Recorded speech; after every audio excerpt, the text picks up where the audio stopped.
हिसार विधानसभा की भारतीय जनता पार्टी की टिकट जो पिछले 10 वर्षों से हमारे विधायक रहे यहाँ डॉक्टर कमल गुप्ता जी, वो हर बार ही गलत आंकड़े पेश करके टिकट ले आते हैं कि हिसार विधानसभा का चुनाव हम निर्दलीय प्रत्याशी के तौर पर लड़ने जा रहे हैं। पहले भी रणजीत चौटाला जी को टिकट देने का फैसला भी थोपा गया था। वो भी हिसार की जनता के जख्म अभी ख़त्म हुए नहीं थे कि एकदम बाहर से प्रत्याशी लाकर हिसार की जनता को दे दिया। रिजल्ट क्या है? हम चुनाव हार गए। हिसार लोकसभा सीट चुनाव हारने की सीट नहीं थी। हमें कोई व्यक्तिगत जो है नाराज़गी जो है सिर्फ डॉक्टर साहब से है, पार्टी से कोई ऐसी नाराज़गी नहीं है। तो मैं तो आपके माध्यम से यही आग्रह कर रहा हूँ कि जो अपना फैसला पार्टी बदलने के लिए तैयार हो, तो हिसार की जनता तैयार बैठी है, तो इसके लिए पार्टी को भी सोचना चाहिए।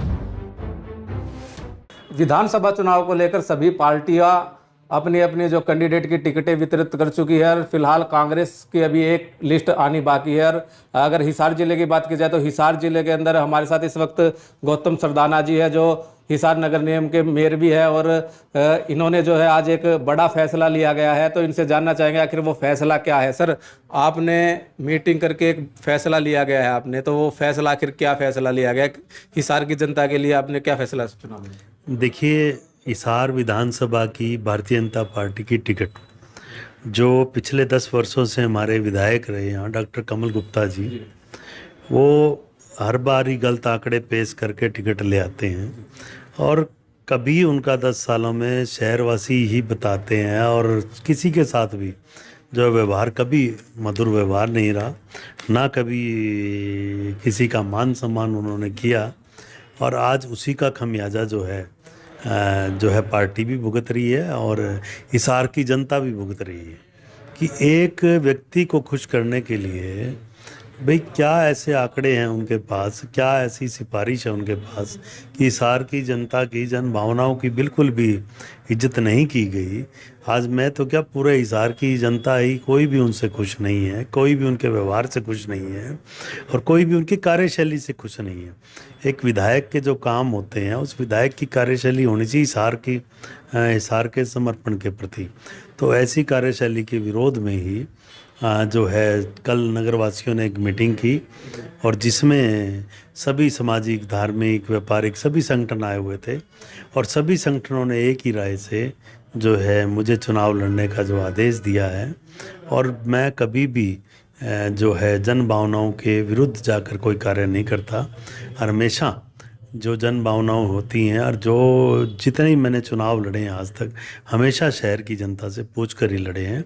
तो मैं आज भी जो फैसला जनता का लागू करवा रहा हूँ, लागू जो होने जा रहा है, वो यही है कि हिसार विधानसभा का चुनाव हम निर्दलीय प्रत्याशी के तौर पर लड़ने जा रहे हैं और इसमें हिसार की जनता का जो फैसला है वो मुझे भी मंजूर है। और मैं आपके माध्यम से हिसार नगरवासियों को यही प्रार्थना करूँगा कि आप जो है अपना आशीर्वाद जैसे पहले मुझे देते आए हैं वैसे मुझे मेरे पर बनाए रखें। सर, आपने कहा गलत टिकट वितरित के कारण जो है आपने ये फैसला लिया गया, तो सरकार के द्वारा जो गलत टिकट कई स्थानों पर जो है ये टिकटें गलत दी गई है, चाहे वो रणजीत चौटाला जी लगा लो, वो भी अच्छे खासे नाराज चल रहे हैं सरकार से। सावित्री जिंदल जी है, कई आपके पार्टी के कई पदाधिकारी भी अब सरकार को यानी कि पार्टी को छोड़कर है निर्दलीय चुनाव लड़ने की घोषणा कर चाहिए, कईयों ने नामांकन भी भर दिया गया। तो क्या लगता है इसका खामियाजा पार्टी को नहीं भुगतना? देखिए, पहले भी रणजीत चौटाला जी को टिकट देने का फैसला भी थोपा गया था। वो भी हिसार की जनता के जख्म अभी ख़त्म हुए नहीं थे कि एकदम बाहर से प्रत्याशी लाकर हिसार की जनता को दे दिया। रिजल्ट क्या है? हम चुनाव हार गए। हिसार लोकसभा सीट चुनाव हारने की सीट नहीं थी। पिछली बार हम जीत रहे हैं 3.5 लाख वोटों से, इस बार हम हार रहे हैं। तो ये फिर ऐसे फैसले किए गए, तो पहले का फैसला भी गलत और अब का फैसला भी गलत। तो अब की बार तो हिसार की जनता ने ठान लिया था कि हम जो है थोपे हुए फैसलों का विरोध करेंगे और ये विरोध अब मेरा नहीं, पूरे हिसार की जनता का है। हमने तो पार्टी को ये भी कहा था कि किसी को भी टिकट दे दो, किसी भी कार्यकर्ता को अन्य को टिकट दे दो जिसका जो सीट भी निकल जाए, लेकिन ऐसे कार्यकर्ता को आप टिकट दे रहे हो तो ये तो संभव नहीं है। और आज भी मैं तो ये कह रहा हूँ कि जो फैसला अभी भी कोई थोड़े बहुत घंटे बचे हैं, कोई पार्टी फैसला वापस ले तो हम भी दोबारा सोच सकते हैं। हमें कोई व्यक्तिगत जो है नाराज़गी जो है सिर्फ डॉक्टर साहब से है, पार्टी से कोई ऐसी नाराज़गी नहीं है। तो मैं तो आपके माध्यम से यही आग्रह कर रहा हूँ कि जो अपना फैसला पार्टी बदलने के लिए तैयार हो, तो हिसार की जनता तैयार बैठी है, तो इसके लिए पार्टी को भी सोचना चाहिए। नहीं तो जो है खमियाजा भुगतना पड़ेगा और हिसार की जनता का जो फैसला होगा वो अंतिम फैसला होगा।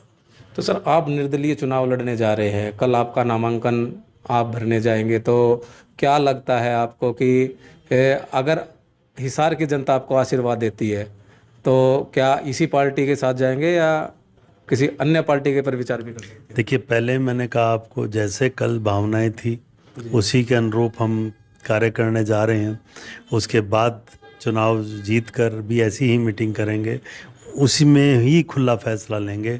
व्यक्तिगत फैसला जो है नहीं चलेगा, इसमें सामूहिक फैसला ही चलेगा। नगर निगम के आप मेयर भी हैं और इसको लेकर क्या कहेंगे? शहर की जो व्यवस्था है वो किस प्रकार की, यानी कि चाहे वो सड़कें हो, पानी की व्यवस्था हो, सीवरेज की व्यवस्था हो, अब भी वैसी की वैसी ठप पड़ी है, तो इनको लेकर जनता के बीच में कैसे आएंगे? देखिए, नगर निगम के जो कार्य होते हैं वो सफाई, पानी और पानी नहीं, स्ट्रीट लाइट और पार्कों की व्यवस्था, और जो नगर निगम के कार्य होते हैं वो हमने अच्छे से किए हैं।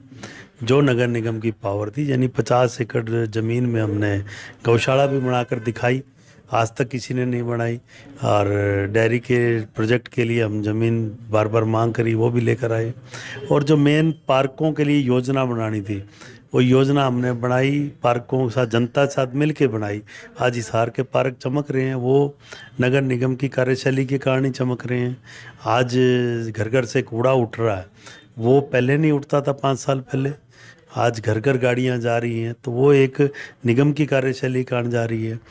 ये जो पानी और सीवरेज है ये पब्लिक हेल्थ है, पब्लिक हेल्थ नगर निगम के अंडर नहीं था, उसके कारण हमें बहुत दिक्कत आई। और सीवरेज की समस्या का हल इसलिए निगम के पास है ही नहीं, तो निगम कैसे करता? तो ये जो काम होते हैं कुछ राज्य सरकार के अंडर होते हैं, तो ये राज्य सरकार का जो नुमाइंदा होता है विधायक होता है। ये विधायक के कार्य थे, उन्हें करवाने चाहिए थे। तो आज जो है ये जो कार्य रह गए, तो जो भी जनता का फैसला होगा हम मानेंगे, और जो ये कार्य रह गए वो करवाएंगे। कुल मिला के गुप्ता जी से नाराजगी है? देखिए, मेरी अकेले की नहीं, पूरे शहर की है। तो यानी कि आपने अब मन बना ही लिया है, कल नामांकन भरकर आप यानी कि बीजेपी के जो कैंडिडेट है उनके खिलाफ आप चुनाव लड़ेंगे? देखिए, ये फैसला कल हिसार की जनता ने पंजाबी धर्मशाला की मीटिंग में कर दिया था और उसी को मैं लागू करने जा रहा हूँ। चलो, ये थे हमारे साथ गौतम सरदाना जी। इनका साफ तौर से ये कहना है कि हिसार की जनता जो पहले जो मंत्री रह चुके कमल गुप्ता जी, उनसे काफ़ी नाराज है और टिकट गलत वितरित के कारण ही इन्होंने जो है निर्दलीय चुनाव लड़ने का फैसला लिया है। और जनता की फिर से अगर जनता इनको अगर आशीर्वाद देती है तो ये जनता के लिए जो है आगे आने वाले समय में जो है अच्छे कार्य करेंगे। पंजाब केसरी टीवी के लिए हिसार से विनोद सैनी। हमसे जुड़े रहने के लिए हमारे YouTube चैनल को सब्सक्राइब करें और नई वीडियो की नोटिफिकेशन के लिए बेल आइकॉन को दबाएं। अगर आप ये वीडियो Facebook पर देख रहे हैं तो लाइक जरूर करें और ज्यादा से ज्यादा शेयर करें। धन्यवाद।